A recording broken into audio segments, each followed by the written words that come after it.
দেখ তো সম্পর্কে কত কি লিখেছে। রাতের ময়দানে মেয়ে পুলিশের দুঃসাহসিকতা।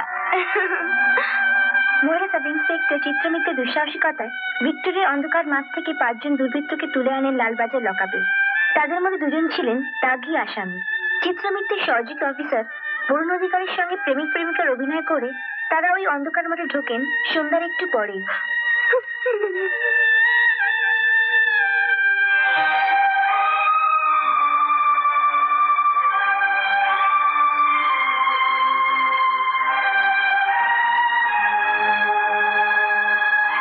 কি বলছিস দিদি? আরে ছাত্রদের সবাইকে এত আনন্দ দিল, আজ আমাকে কত কষ্ট দিচ্ছে আমি বলতে পারবো না। আমি মনেদার কাছে যাব।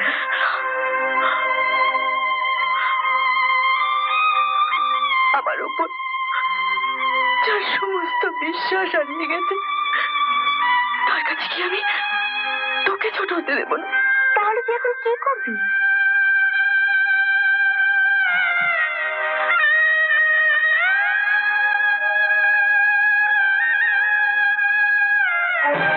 রেজিগনেশন? হ্যাঁ ম্যাডাম। চিত্রা, পাগলামো করিস না। পাগলামো নয়, যে চাকরি আমার আর ওর মধ্যে পাঁচিল তুলে দাঁড়িয়েছে সে চাকরি করা।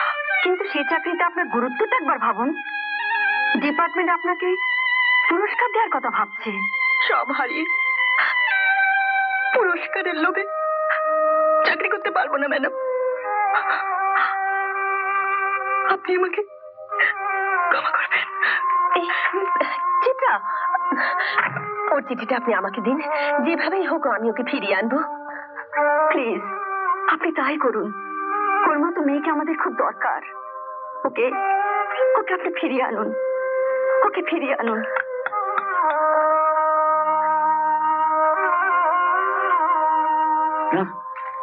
কি হতে পারে? চলুন তোমার সঙ্গে চলুন। হ্যাঁ, ঘুষ নিয়ে আমি অনেকদিন অনেক কথাই বলেছি, কারণ ঘুষ নেওয়াকে আমি ঘেন্না করি। আমি করি না, তাই আমি ঘুষ নিই, অহরহ নিই। কারণ আমি মনে করি যারা ঘুষ দেয় কাজ বাগাবার জন্য দেয়, তাতে তারা উপকৃত হয়। আমি ঘুষ নিই কারণ এই দুর্বলের বাজারে আমার কিছু বাড়তি টাকা হয়। তবে চিত্রা দেবী আপনারই মতো ঘুষ নেওয়াকে ঘেন্না করে। ঘেন্না করে? হ্যাঁ, আর আপনার অবগতির জন্য জানাচ্ছি, আপনার পাবলিশার বন্ধু রায়চরণ মল্লিক ভাড়াটা তোলার জন্য যে ঘুষ দিয়েছিল চিত্রা সেটাই জানতো না। ভাগ নিয়ে এত দূরে বলেন কি? ঘুষ নিয়ে বিনয় বাবুর মতো আর্থিক স্বাচ্ছন্দ্য যদিও চাইতো, তাহলে আমার মামার দোকান থেকে ওকে ইনস্টলমেন্টে হাড় গড়াতে হতো না মলয়দা। আর সুবীরের চাকরির জন্য 10,000 টাকা জোগাড় করতে ধার করতে হতো না আমার আর বিনয় বাবুর কাছ থেকে। আরো অদ্ভুত কথা কি জানেন? ওই ধারের টাকাটা সে আমার ঘুষের টাকা থেকে নেয়নি, নিয়েছে ব্যাংকের সাদা টাকা থেকে। সবচাইতে দুঃখ কথা জানেন, আমার মতো মোটা মোটা পুলিশও আজ যাকে মাথায় করে রাখতে চায়, আপনার মতো বুদ্ধিমান লেখক তাকে চিনতেও পারবেন না। তবে আপনারা আমার একটা উপকার করেছেন।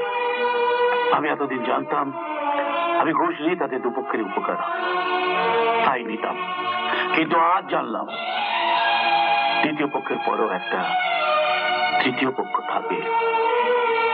আমার কাজ নিজেরই অজান্তে তাদের খুব ক্ষতি করে দিয়েছে। আজ থেকে বিনয় চ্যাটার্জি জীবনে আর কোনোদিন ঘুষ নেবে না। চলি।